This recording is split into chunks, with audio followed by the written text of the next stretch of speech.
this became my burning question. I had this feeling that maybe if we could figure out if fat was talking to cartilage and create models to do that, that could be a great opportunity to develop a new treatment.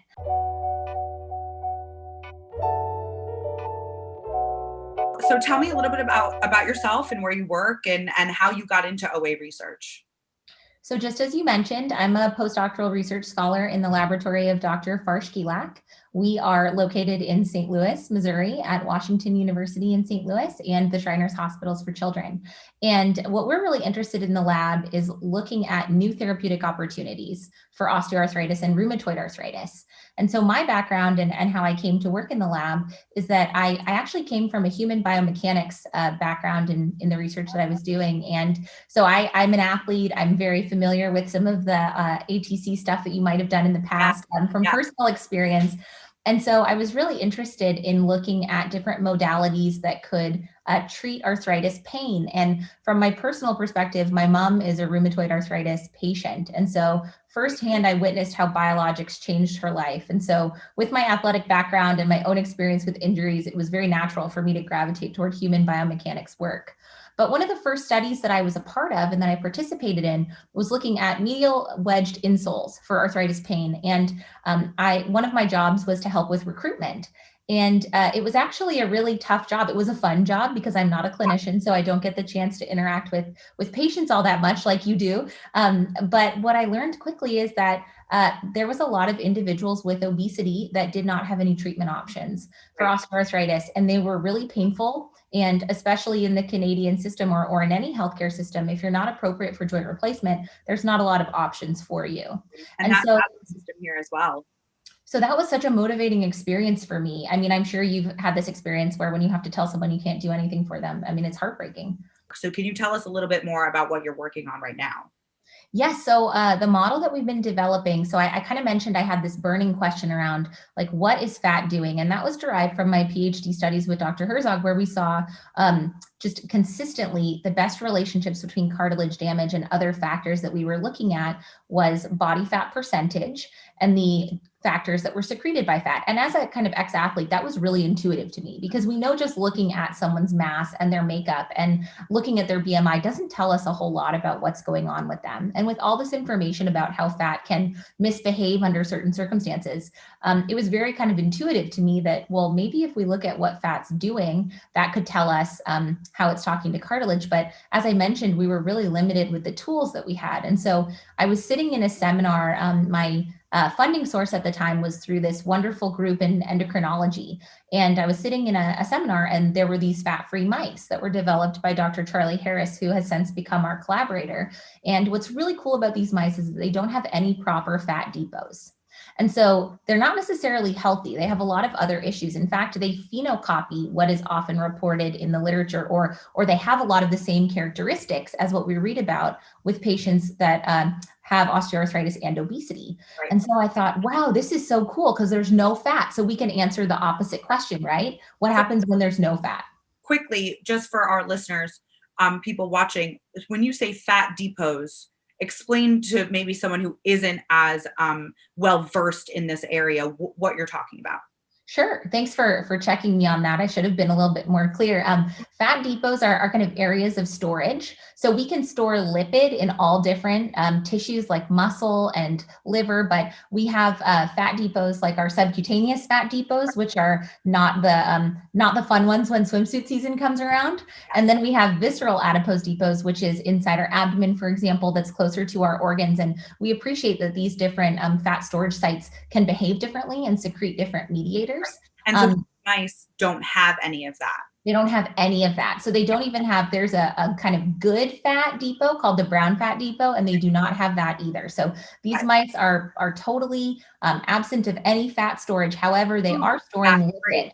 Yeah, they are storing lipid in their muscle and in their liver and a few other places, but they don't have any fat depots. And so it sounds very glamorous to be fat free, but they have a lot of other problems. So it's definitely not as good as it sounds. Obesity comes with a low grade inflammation, and that all of your lipid cells are essentially releasing these pro inflammatory markers that contribute to the inflammatory situation in osteoarthritis and in the knee. And so they are very intimately connected, these systems. Totally. And I think that's what was so striking about our study, is that we put healthy fat back into this system. So we didn't even put poorly behaved fat, or we didn't manipulate, for example, the site-specific implantation of fat. We just put it in underneath the skin, and we saw that healthy fat could undo the cartilage protection in these fat-free mice. So I think there's a whole host of questions, just like you're indicating, like what happens if you take fat that has been changed in certain ways. And that's the platform for our kind of next set of studies, that we're applying genome editing and synthetic biology approaches to specifically manipulate cells and look at what happens when you edit this, or when you get rid of pathways of interest, or overexpress something that you think might be good. Or by overexpress, I mean make a lot of it. Yep. So give me kind of the overview of the study that you just talked about. Give us a sort of a conclusion to that, because then I have a question about the next one. Sure. So I think the biggest things are that it seems that something outside the joint is talking to cartilage, specifically in this case, adipose tissue that we were able to implant back in 2 different ways. And while this is still very context dependent, we think that this creates a platform for us to really specifically look at certain mechanisms and ask questions from clinical studies of how fat might be affecting cartilage health. Fantastic. And so in the animals that were fat-free, which is so hilarious to me, because all I'm thinking about is like fat-free ice cream. They're mice. But so there was a chondroprotective element to that, to being fat-free. And then once you implanted the fat back in, all of a sudden that cartilage protection was gone. And that's so fascinating to me, because, what I wonder about is there are some people who don't develop osteoarthritis, but they still have the same adipose depots that people who do develop OA. So is there a difference between their fat? Could that be, what do you think? I know it's still early, but what do you think maybe the differences could be between, fat in people who don't develop OA and fat in people who do, since that chondroprotection was changed even when you put in healthy fat? I mean, I love that question. And I think that all the things you're alluding to are possible. I think one of the things that's a challenge when trying to directly translate these findings into kind of the human context is that there's so much about simple body composition in humans that we don't know in clinical cohorts, even as simple as what their body fat composition is. I mean, we try to derive it from different things, like I'm using we liberally here, obviously, because I'm focusing on preclinical work. Collective. Yes, but I think even just having a lot more basic information about what someone's body composition could be could help us get to this. But looking at human clinical samples and starting to look at these questions, I think this is just the tip of the iceberg, just at looking or thinking about things that are outside the joint organ system. But what I really love about thinking about obesity in the context of osteoarthritis, and what I think the future will hold, or what I hope it will hold, is that if we can understand how obesity and metabolic disturbance affects osteoarthritis, I think we can use that as a tool to study other diseases and disorders that are affected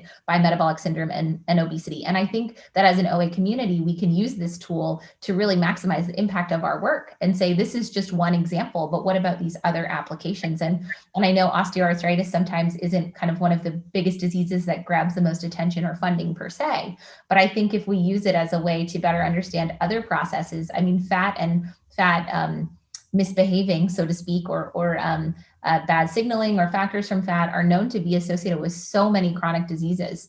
And so that's where, as an OA community, I think we can really contribute potentially in the future is understand this in our context and then apply it. The thing about Farsh is that I respect him so much. And, it's funny because people always say like, oh, the postdocs in Farsh's lab are going to be the next him. And it's like, once you know him and like he always knows the coolest internet trend. Like he's so linked into everything. Like he's so good on Twitter.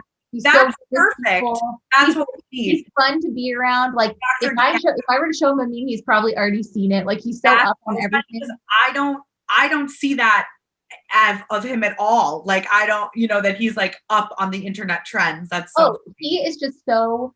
I have never. I mean, his capacity for information just blows me away. Like he remembers like all these amazing things and all these conversations he has with people. And I mean, there's nothing funny in the sense of making fun of him, because he's one of those people where he's so famous and he's so wonderful at what he does, and he's a leader in the area for a reason, that you think like, okay, maybe if I get to know him, like you'll learn something else. But I mean, I just feel like I get to know more and more about him and just respect him so much, because he is just so amazing at what he does. And he's like a real person.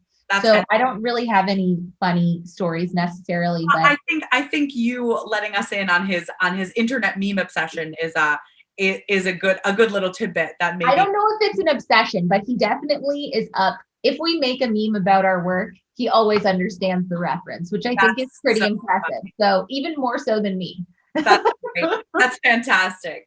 Oh, that's okay. Well, Kelsey, it has been so wonderful chatting with you, and I think what you're doing in your work is so incredibly important. And I loved that we could, sort of take what you're doing and kind of talk about it in the context of the OA community and how we can help people. And it was just such a fabulous conversation. So thank you so much for being here and being a part of this.